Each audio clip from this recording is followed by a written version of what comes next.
আমার স্বামীর জানাজায় দাঁড়িয়েছিলাম আমি, আর ঠিক তখনই আমার ফোনে একটা অচেনা নাম্বার থেকে মেসেজ এলো, আমি বেঁচে আছি, ওদেরকে বিশ্বাস করো না। প্রথমে ভেবেছিলাম কেউ হয়তো নিষ্ঠুর কোনো রসিকতা করছে, এমন একটা মুহূর্তে এর চেয়ে জঘন্য আর কি হতে পারে। কিন্তু দ্বিতীয় মেসেজটা আসতেই আমার বুকের ভেতরটা কেঁপে উঠলো। সেখানে আমার স্বামীর অফিস রুমের একটা ছবি ছিল, আর নিচে লেখা ছিল আসল উইলটা এখানে লুকিয়ে রাখা আছে। ফোনটা আমার হাতে কেঁপে উঠলো ঠিক তখনই যখন ইমাম সাহেব শেষ দোয়া পড়ছিলেন। আমি দাঁড়িয়েছিলাম আমার স্বামী আব্দুল মতিনের জানাজার সামনে। 43 বছরের সংসার ছিল আমাদের। এত দীর্ঘ একটা পথ চলার পর আজ মানুষটা সাদা কাফনে মোড়ানো হয়ে আমার সামনে শুয়ে আছে।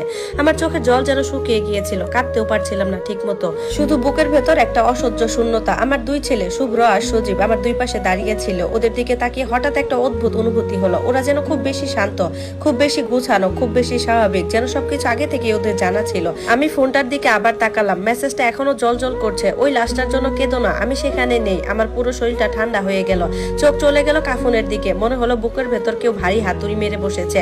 কষ্টে পাশে চেয়ারের হাতল ধরে দাঁড়িয়ে রইলাম, কাপা হাতে লিখলাম, কে তুমি? কয়েক সেকেন্ডের মধ্যে উত্তর এলো, আমি মতিন, আমাদের ছেলেদের বিশ্বাস করো না।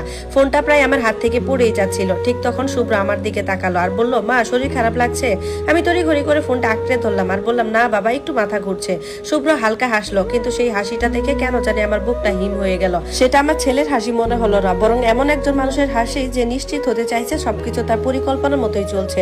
সজীব এসে আমার হাত ধরলো আর বললো, মা অনুষ্ঠান শেষ হলে তোমাকে বাসায় নিয়ে যাব, এখানে একা থাকা ঠিক হবে না। কথাটা শুনতে যতটা স্বাভাবিক লাগলো, তার বলার ভঙ্গি ততটা ছিল না। অনুরোধ নয়, বরং নির্দেশ শোনা যাচ্ছিল সেখানে। চারপাশে মানুষজন একের পর এক এসে আমাকে সমবেদনা জানাচ্ছিলেন। আল্লাহ তাকে জান্নাত নসিব করুক, মানুষটা খুব ভালো ছিলেন। তোমার ছেলেরা আছে তো, ভয় কিসের?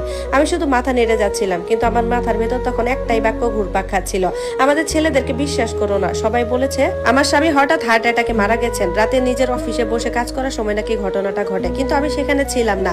রাত 11:40 শুভ্র আমাকে ফোন করেছিল, কাপা গলায় বলেছিল, মা আব্বু আর নেই। আমি যখন পৌঁছালাম তখন অ্যাম্বুলেন্স প্রস্তুত, কাগজপত্র প্রস্তুত, সবকিছুই প্রস্তুত। এত দ্রুত যেন সব ব্যবস্থা আগে থেকেই করা ছিল। সেদিন বিষয়টা নিয়ে ভাবার মতো অবস্থায় ছিলাম না, কিন্তু এখন মনে হচ্ছে কিছু একটা ঠিক ছিল না। সেদিন একদমই ঠিক ছিল না। সন্ধ্যার পর আমরা ঢাকার উত্তরার আমাদের বাড়িতে ফিরলাম। বাড়িটা বিশাল, কিন্তু সেদিন কেন জানি মনে হচ্ছিল চারপাশটা ফাঁকা, নিঃশব্দ, ভয়ঙ্কর নিঃশব্দ। ড্রয়িং রুমে এখনো মতিনের বড় ছবিটা ঝুলছে, চশমাটা টেবিলের উপর রাখা, আর পাশে তার শেষ ব্যবহার করা চায়ের কাপ। আমি অনেকক্ষণ চুপচাপ বসে রইলাম। শুভ্র আর সজীব বাসায় ছিল। ওরা বারবার ফোন করছিল, কখনো নিচু গলায় কথা বলছিল, কখনো ড্রয়ার খুলছিল, কখনো কাগজপত্র খুঁজছিল। একসময় ওরা ভেবেছিল আমি হয়তোবা ঘুমিয়ে পড়েছি। আমি তখন সিঁড়ির কাছে দাঁড়িয়েছিলাম। হঠাৎ সজীবের গলা শুনতে পেলাম, কাজটা শেষ করতে হবে, মা যেন প্রশ্ন করার আর কোনো সুযোগ না পায়। শুভ্র নিচু গলায় বলল, কাল ডাক্তারকে নিয়ে আসবো, এই বয়সে এই শোকে ব্যাপারটা সহজ হবে। আমার বুকটা ধক করে উঠলো। পুরো কথোপকথন বুঝিনি, কিন্তু এতটুকু বুঝেছি কিছু একটা ওরা লুকাচ্ছে আমার কাছে। অনেক রাত পর্যন্ত অপেক্ষা করলাম। শেষমেশ যখন ওরা চলে গেল, আমি দরজা বন্ধ করে সোজা মতিনের স্টাডি রুমে চলে গেলাম। রুমটাতে ঢুকতেই বুকটা মোচড় দিয়ে উঠলো।